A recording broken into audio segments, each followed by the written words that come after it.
Bien, hermanos, hoy vamos a comenzar esta nueva serie que está en el libro de Segunda Tesalonicenses. Y hoy vamos a compartir del capítulo 1, los versículos del 1 al 12. Y quiero leer nuevamente esta sección. Pablo, Silvano y Timoteo, a la iglesia de los tesalonicenses en Dios nuestro Padre y en el Señor Jesucristo. Gracia y paz a vosotros de Dios nuestro Padre y del Señor Jesucristo. Debemos siempre dar gracias a Dios por vosotros, hermanos, como es digno, por cuanto vuestra fe va creciendo y el amor de todos y cada uno de vosotros abunda para con los demás, tanto que nosotros mismos nos gloriamos de vosotros en las iglesias de Dios, por vuestra paciencia y fe en todas vuestras persecuciones y tribulaciones que soportáis. Esto es demostración del justo juicio de Dios, para que seáis tenidos por dignos del reino de Dios, por el cual asimismo padecéis. Porque es justo delante de Dios pagar con tribulación a los que os atribulan, y a vosotros que sois atribulados, daros reposo con nosotros, cuando se manifiesta el Señor Jesús desde el cielo con los ángeles de su poder, en llama de fuego, para dar retribución a los que no conocieron a Dios, ni obedecen el Evangelio de nuestro Señor Jesucristo, los cuales sufrirán pena de eterna perdición, excluidos de la presencia del Señor y de la gloria de su poder, cuando vengan aquel día para ser glorificado en sus santos y ser admirado en todos los que creyeron, por cuanto nuestro testimonio ha sido creído entre vosotros. Por lo cual asimismo oramos siempre por vosotros, para que nuestro Dios os tenga por dignos de su llamamiento y cumpla todo propósito de bondad y toda obra de fe con su poder, para que el nombre de nuestro Señor Jesucristo sea glorificado en vosotros y vosotros en Él, por la gracia de Dios y del Señor Jesucristo. Oremos. Señor, gracias por esta tu palabra. Es nuestra lámpara. Es la herencia que tú nos has dado. Es tu palabra. Eres tú mismo hablando a través de ella. Oramos, Dios, para que nuestras mentes, Señor, puedan entender esto. Podamos comprender lo que tú dices. Pero que no sea un mero ejercicio intelectual solamente, sino también nuestros corazones puedan apreciar esto. Podamos atesorarlo en nuestro corazón. Para decir, Señor, en mi corazón he guardado tus dichos para no pecar contra ti. Y así también queremos que no solamente esto afecte nuestros corazones o nuestras emociones y nuestro intelecto, sino también que tu palabra mueva nuestra voluntad a responder ante tu palabra. Porque ¿qué sacamos, oh Dios, con ser solamente oidores y no hacedores? Y para eso necesitamos del poder de tu Espíritu Santo, el mismo autor de las Escrituras, para que nos hable. En el nombre de Jesús oramos. Amén. Amén.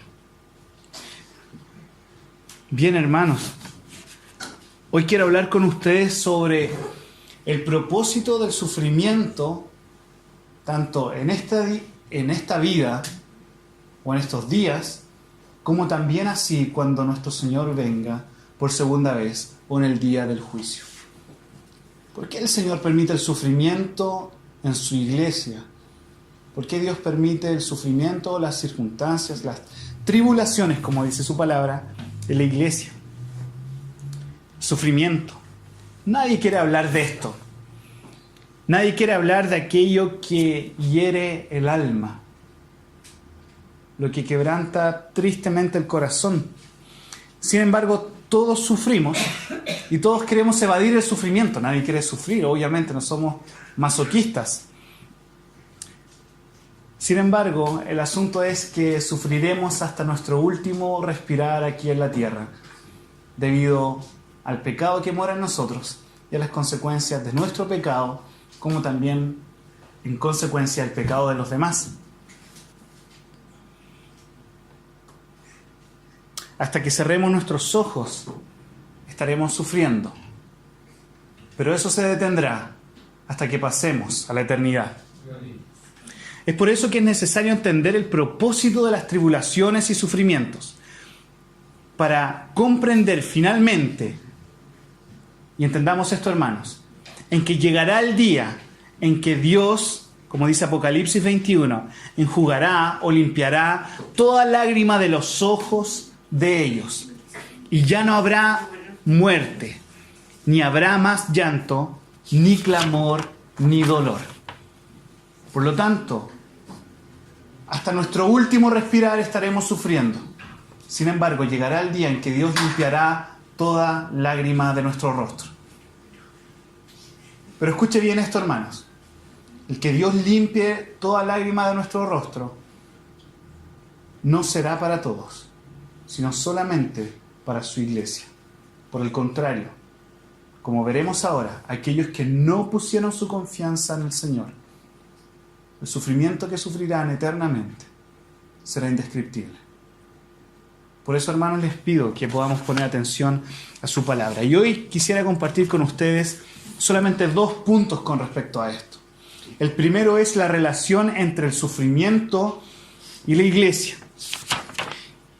Y el segundo punto que quiero compartir con ustedes es la relación entre el sufrimiento y el juicio final. El primer punto que quiero tocar entonces es qué relación tiene el sufrimiento con la iglesia mientras vivimos acá. Y el segundo punto va a ser la relación del sufrimiento en el día del juicio para con la iglesia. Y este libro parte justamente presentándose Pablo, Silvano y Timoteo, y ellos saludan a la iglesia de la misma manera en cómo termina la primera epístola de los tesalonicenses. Esta epístola, de hecho, también comienza de la misma manera como comienza primera de Tesalonicenses. Es decir, gracia y paz.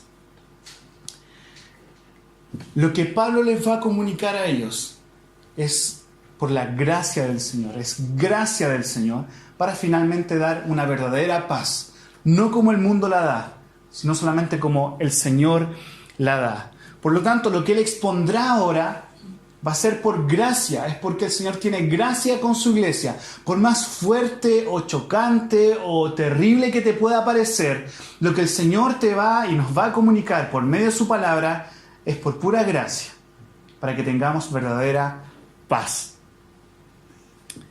¿Por qué? Aunque nos moleste esto, pero es gracia que traerá verdadera paz.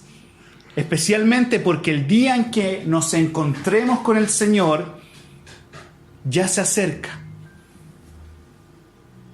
Ya sea que tú vayas hacia Él en el día de tu muerte, que nadie lo sabe, o ya sea que Él venga a ti, que tampoco sabemos qué día será eso, pero el día en que le veremos a Él cara a cara se acerca por cada día que pasa.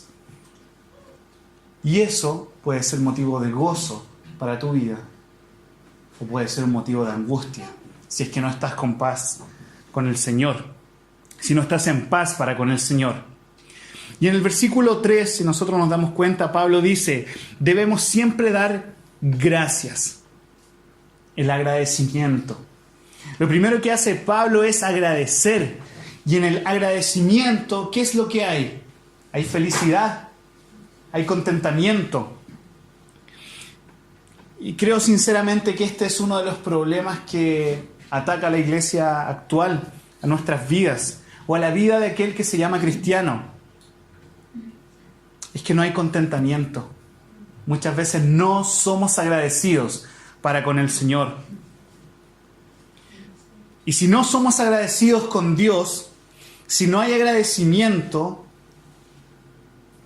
lo que hay es ingratitud. Por lo tanto, hay amargura. Finalmente no vivimos felices.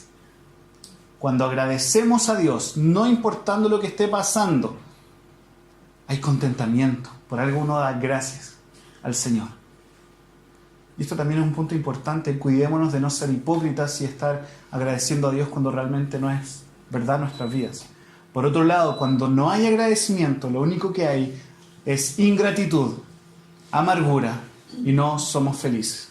Por lo tanto, pregúntate esto durante tu vida, durante tu semana. ¿Cómo estás viviendo? ¿Qué es lo que hay en tu corazón? ¿Hay agradecimiento o hay ingratitud? Pero fijémonos el motivo por el cual Pablo agradece. No es solamente, Señor, te doy gracias. Pero ¿por qué Pablo da gracias al Señor? Y esto es importante, el versículo 3. Debemos siempre dar gracias a Dios por vosotros, hermanos, como es digno. Pablo agradece a Dios en esta sección, no por él. Pablo agradece a Dios por el otro, por la iglesia, en la cual él ayudó a crecer, ayudó a plantar, él llegó a predicar acá a Tesalónica, pero físicamente ya no estaba con ellos. El asunto es que Pablo agradece a Dios por el otro, y eso traía contentamiento a él. ¿Por qué muchas veces no hay contentamiento en la iglesia? Porque no agradecemos a Dios por el otro. Y muchas veces vemos que la actividad del otro, o los dones del otro, o la presencia del otro ya es motivo ¿para qué? Para tener envidias, o celos, o problemas. Pero Pablo hace todo lo contrario.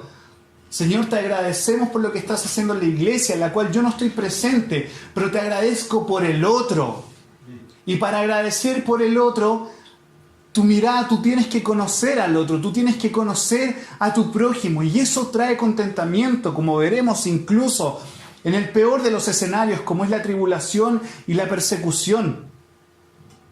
¿Te imaginas que ahora mismo nosotros estuviésemos en una congregación en el Medio Oriente, en este mismo día, Día del Señor, donde se juntan y ellos en cualquier momento pueden esperar un ataque de alguien y que los mate?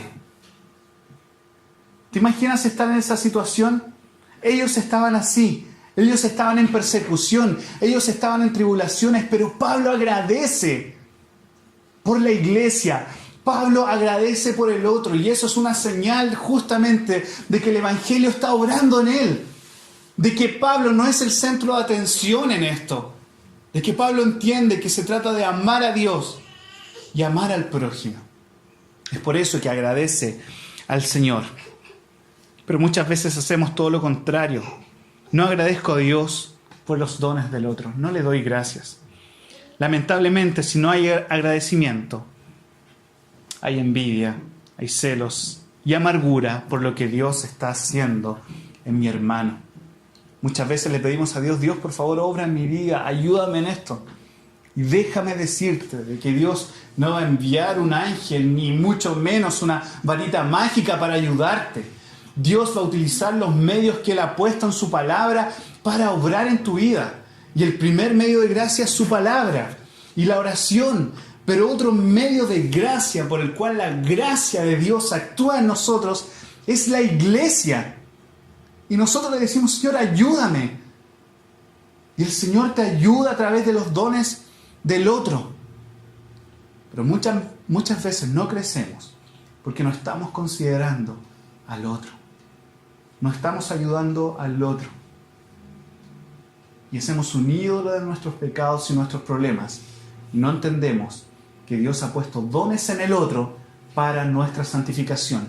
Y al mismo tiempo Dios ha puesto dones en mí, en ti, en cada uno de los que está acá, para hacer edificación para el otro. Es por eso que Pablo agradece a Dios por lo que Dios está haciendo en otros. ¿Qué espíritu tienes tú con respecto a tu prójimo? ¿Qué actitud tienes tú con respecto al otro? Pero ahora, ¿por qué Pablo agradece al Señor? Y Pablo tiene dos motivos. Nuevamente veamos el versículo 3. Debemos siempre dar gracias a Dios por vosotros, por ustedes, hermanos, como es digno, por cuanto vuestra fe va creciendo, uno, y el amor de todos y en cada uno de vosotros abunda para con los demás. Entonces Pablo agradece por dos motivos. Uno, porque la fe de ellos va creciendo. El segundo punto por el cual agradece es que el amor de ellos abunda. Pero antes de analizar esto, es necesario entender el contexto de dónde se desarrolla esta fe, el contexto de dónde se desarrolla este amor. ¿En qué escenario se está dando esto en la iglesia? En algo perfecto, cuando todas las cosas están funcionando bien, tanto en mi casa, en mi trabajo, y finalmente por fin están funcionando las cosas en la iglesia y ahora podemos crecer en fe y en amor. Ahora que por fin estoy venciendo mis pecados, ahora que por fin mi casa está bien, ahora que por fin tengo un buen sueldo, ahora que por fin todo parece bien, ahora mi amor y mi fe crece. Déjame decirte que el contexto donde la fe y el amor crecen es todo lo contrario a lo que acabo de mencionar. Versículo 4. Por tanto que nosotros mismos nos gloriamos de vosotros en las iglesias de Dios por vuestra paciencia y fe en todas vuestras persecuciones y tribulaciones que soportan. ¿En qué contexto crece la fe? ¿En qué contexto crece el amor? En las tribulaciones y en las persecuciones. Por lo tanto, ¿qué doctrina o enseñanza nos quiere enseñar Dios acá? Es que es en medio del sufrimiento, es en medio de las tribulaciones donde la fe y el amor crecen. Hermano, escuche bien esto. No espere que las cosas estén color de rosa para que su fe y su amor crezca. Esa no es la manera en que Dios obra en su iglesia y veremos por qué. Uno, la fe va creciendo. La fe, el don de Dios que nos lleva a poner nuestra confianza en Él. Y si confiamos en Dios, dejamos de confiar en nosotros mismos y en el hombre. Es confianza, la fe, de que Dios es nuestro Salvador. Y esa fe va creciendo más y más en nuestro corazón. Recuerda, finalmente la fe es declararse en bancarrota. La fe es decir, yo ya no puedo más, no puedo confiar en mis fuerzas. Ya esto me supera, no puedo confiar en las fuerzas del otro. Necesito un Salvador y me aferro a Él. Eso es fe. Y nosotros no tenemos fe en la fe. La fe es un instrumento. Nuestra fe está puesta en el Salvador. En el Salvador. En quien es nuestro sanador. ¿Y quién necesita un Salvador? Sino aquel que está en angustia. ¿Quién necesita a alguien que le sane? Sino aquel que conoce que está enfermo. ¿Quién necesita realmente vida? Sino aquellos que estamos muertos. Es por eso que en medio de las tribulaciones, cuando todo está mal, es que la fe crece. La manera en que la fe crece es significativa. Y acá Pablo, fíjate bien lo que dice en el versículo 3, por cuanto vuestra fe va creciendo. Y acá es significativa la palabra del Señor, porque cada palabra que Dios pone, nosotros creemos que toda la Biblia es inspirada por Dios. Cada libro, cada capítulo, cada versículo, Dios quiso que estuviese ahí porque Él es soberano y Él nos ama. Y honramos toda su palabra. Pero acá cuando Dios inspira a Pablo y a escribir y les dice, vuestra fe va creciendo, no les voy a dar la palabra en el griego, en el original, porque no tiene sentido. Pero lo que sí les quiero decir es que cuando Pablo estaba escribiendo esta carta en el original, cuando se refiere a creciendo, lo que quiere decir ahí es que ese crecimiento de manera extraordinaria es más allá de la medida. Es decir, es una fe que va creciendo, pero cuando Pablo utiliza ese término que va creciendo, quiere decir más allá de lo común, más allá del ordinario. Es decir, vuestra fe está creciendo mucho, más allá de lo que se podría esperar. Está creciendo, creciendo, creciendo, creciendo. Y la pregunta es, ¿por qué crece tanto? ¿Por qué la fe de ellos crece de esa manera, más allá de lo común? Y ponga atención a esto. Porque justamente nuestra vida es podada a través del sufrimiento. Dios utiliza el sufrimiento justamente, no porque Dios sea un Dios masoquista, olvídate de eso.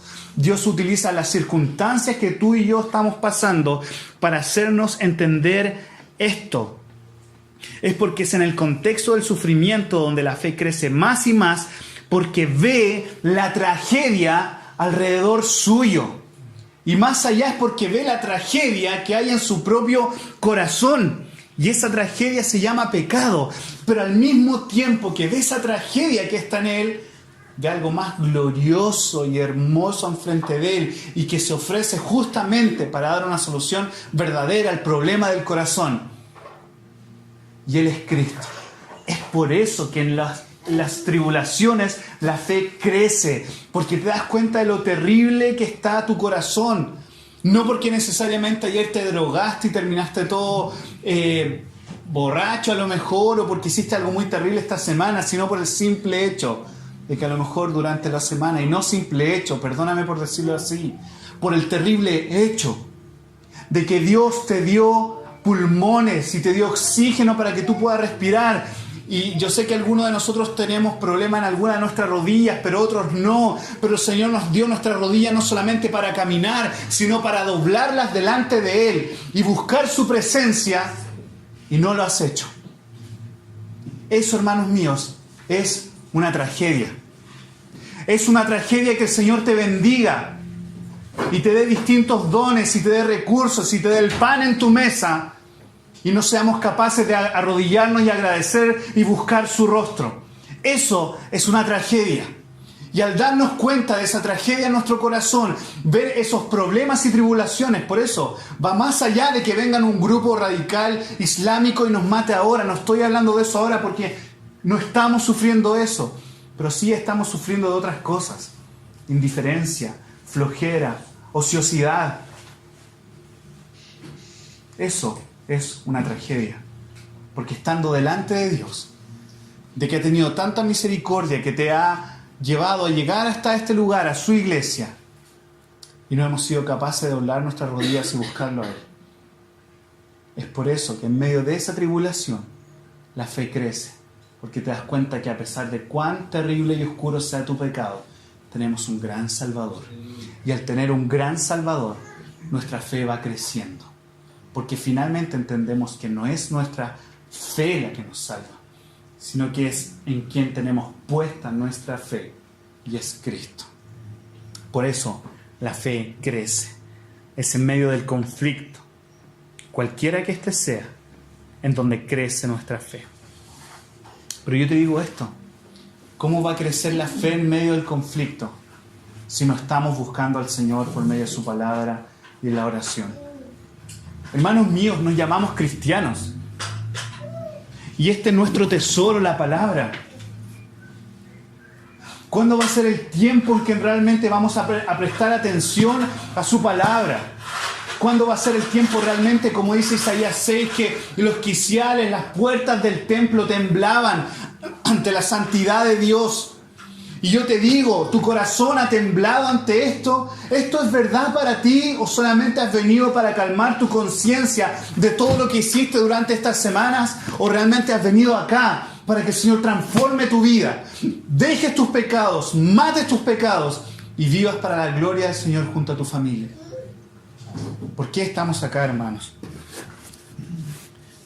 ¿Y estás pasando por tribulaciones? Déjame decirte que yo sí. No desperdicies entonces tus tribulaciones.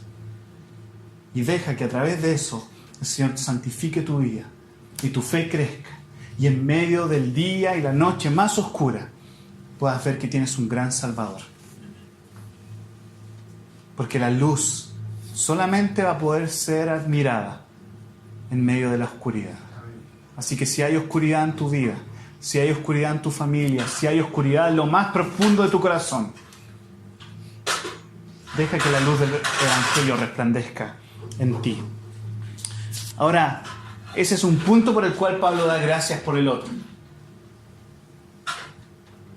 ¿Tu fe está creciendo, hermano? El otro punto por el cual da gracias es porque el amor abunda. Y la fe y el amor van íntimamente ligados, están juntos. Sin embargo, no hay fe verdadera si no hay amor. ¿De qué te sirve a ti intentar mover todas las montañas y decirle a ese monte que se mueva de un lado a otro? Y decirle a Dios, por favor, mueve este monte de pecado que está en mi corazón y sácalo de mí. ¿De qué te sirve si no hay amor? De nada. Por tanto, este amor que Pablo menciona acá es un amor comunitario, es un amor personal y bondadoso. Fíjate en el detalle. Versículo 3. Y el amor de todos y cada uno de vosotros abunda para con los demás. Es algo de todos. El amor de todos y de cada uno de vosotros. Pablo es consciente que el amor se desarrolla en un contexto comunitario. Pablo es consciente que el amor se desarrolla en la iglesia. Pero no solamente de manera comunitaria, sino también de manera personal en cada uno de ustedes. Entonces, iglesia, debemos hacernos esta pregunta. Mirémonos cómo nos amamos. Miren cómo se aman. ¿Nos amamos entre nosotros? ¿Y tú personalmente amas? Porque podemos decir, sí, nosotros amamos. Pero ahora el Señor te dice, tú, el amor en ti abunda. Y fíjate nuevamente, el amor está dirigido al otro. El amor de todos y cada uno de vosotros abunda para con los demás.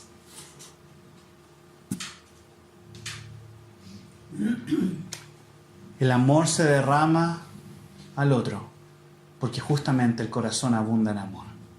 Y para que un corazón abunde en amor y se dé al otro, debe ser un corazón lleno de la gloria de Cristo.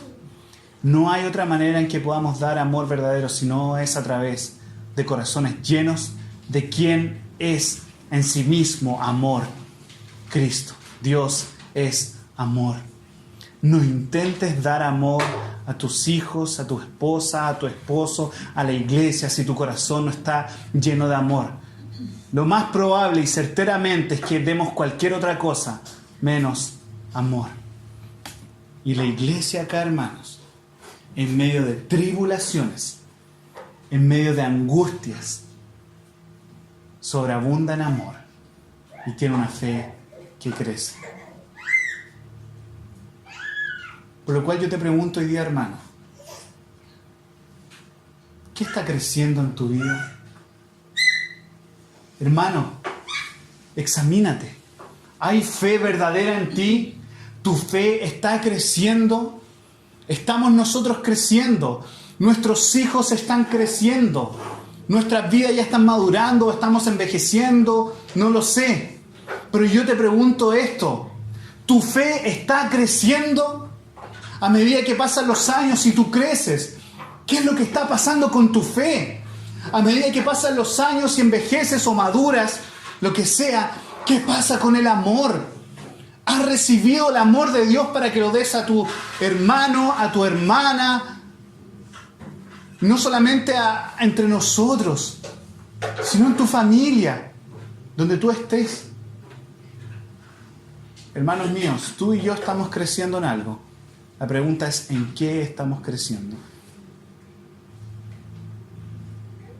Por lo tanto, el Señor nos da un medio quizás extraño para el mundo, pero justamente el sufrimiento, para poder depender más de Él.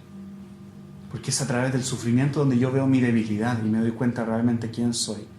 Pero al mismo tiempo, a través del sufrimiento me doy cuenta quién soy en Cristo, en que tengo un gran Salvador. Y Él es un gran Salvador para un gran pecador como yo. Es por eso que mi fe crece. Es por eso que mi amor crece. ¿No es acaso cuando estamos más enfermos, cuando tomamos más medicina? ¿Por qué entonces, cuando nos damos cuenta que estamos tan enfermos espiritualmente, tomamos menos de la medicina que nos ofrece Cristo y esa medicina es Él mismo? ¿Por qué, hermano? ¿Hasta cuándo? Y déjame por favor citar las palabras del profeta acá de Elías. ¿Hasta cuándo Claudicaremos entre dos pensamientos. ¿Hasta cuándo, hermano? Es por eso que nosotros como iglesia debemos crecer en fe. Es por eso que como iglesia debemos crecer en arrepentimiento. Por lo tanto, quiero resumir este primer punto. Y es que debemos agradecer a Dios por su obra en los demás.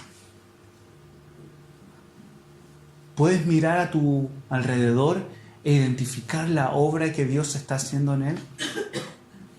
¿Puedes mirar a tu alrededor e identificar el dolor y el problema por el cual está pasando tu hermano? Y acá podemos decir, ajá, ven, yo tenía este problema y nadie puso atención en mí. Pero déjame también hacerte esta pregunta. ¿Has puesto tu atención al dolor de tu hermano cuando al mismo tiempo tú también estás sufriendo un dolor y tu hermano también está sufriendo de otro dolor? Y al final nos damos cuenta que todos estamos padeciendo y es por eso que todos necesitamos a Cristo.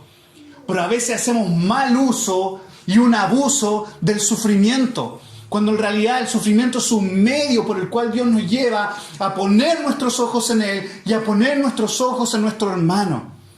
Porque entendemos que Dios tiene el control de todo, incluyendo lo que estoy pasando. Por eso, hermanos, ¿tu fe está creciendo? ¿Te estás enamorando más del Salvador, de Cristo? Y al mismo tiempo tu amor está creciendo. Por lo tanto, las tribulaciones o sufrimientos en esta vida tienen este propósito: que nuestra fe y que nuestro amor crezcan para con Dios y para con la iglesia.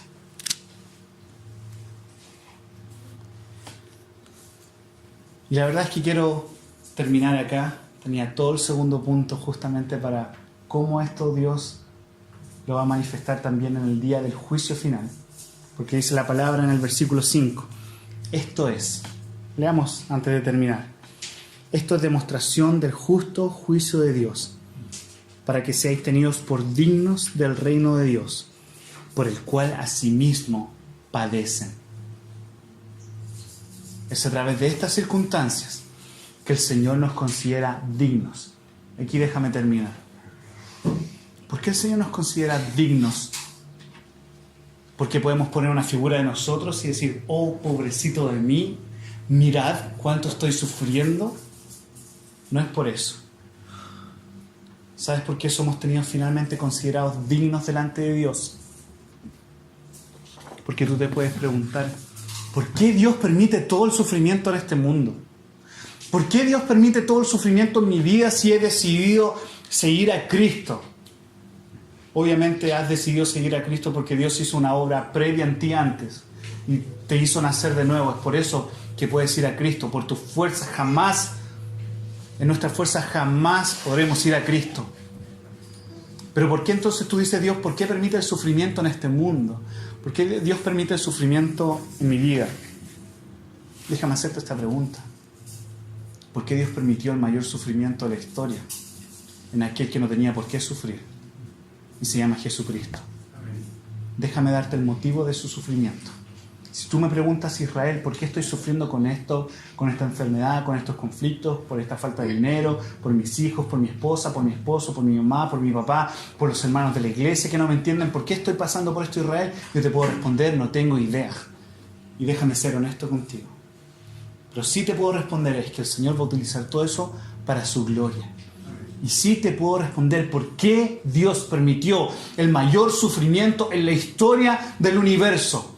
Y el mayor sufrimiento en la historia del universo no se concentró en ti, no se concentró en una nación, se concentró en un hombre que era y es al mismo tiempo Dios y al mismo tiempo hombre, completamente Dios y verdaderamente hombre.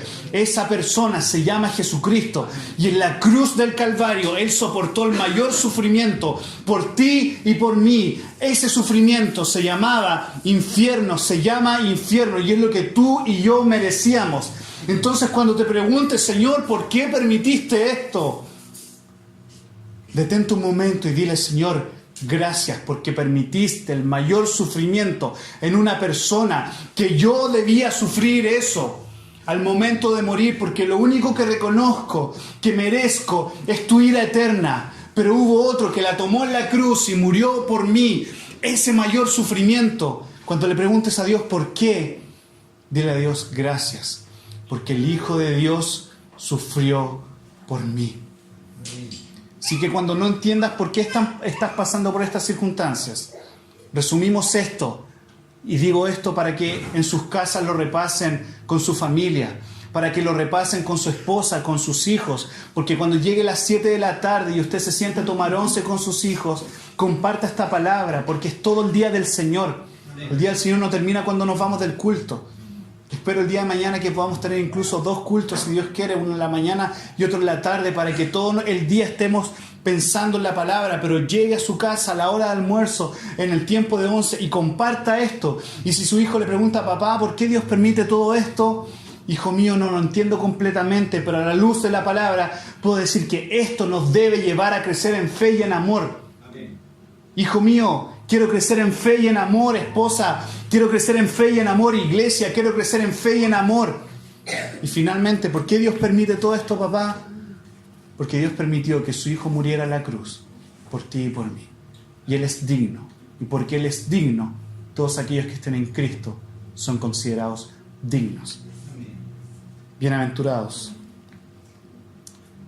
Bienaventurados, nos dice Mateo capítulo 5. En las bienaventuranzas.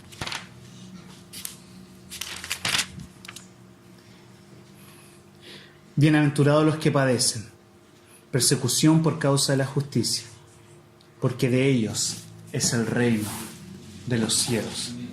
Bienaventurados los pobres en espíritu, porque de ellos es el reino del espíritu, el reino de los cielos. Es a través de reconocer la pobreza espiritual que viene la riqueza espiritual. Porque la fe, recuerda, es la mano de un mendigo. La fe es la mano de un pobre que no tiene nada que dar, pero al mismo tiempo quiere recibir todo. Y ese todo se llama Cristo. Para aquellos que no tenemos nada que ofrecer y para aquellos que queremos recibir toda la riqueza de Cristo, que no pienses que se trata de riqueza material o cosas así. Si Dios te bendice por eso, bien. Pero la mayor riqueza es Cristo mismo. ¿Cómo apreciaremos esa riqueza? Finalmente, será cuando Él venga por segunda vez en el día del juicio. Pero eso lo veremos el próximo domingo. Así que vamos a terminar hasta acá y vamos a orar por su palabra. Gracias, Señor, por hablarnos en esta hora a través de tu palabra. Gracias, Señor, por el contexto de esta iglesia, lo que estaba pasando. Que a través de las tribulaciones, la presión, la angustia, ansiedades, muertes que estaban ocurriendo ahí en Tesalónica. Pero Dios, no por ellos, no porque eran una iglesia especial o algo, sino solamente por tu obra, por tu gracia y tu paz. Tú los capacitaste para soportar estas aflicciones, pero no solamente para soportarlas, sino para que ocurriera algo glorioso al mismo tiempo que soportaban esto. ¿Y qué era? Sino crecer en fe y en amor. Dios, llévanos a crecer en fe, a entender que esta fe es un don tuyo, ni siquiera proviene de nosotros.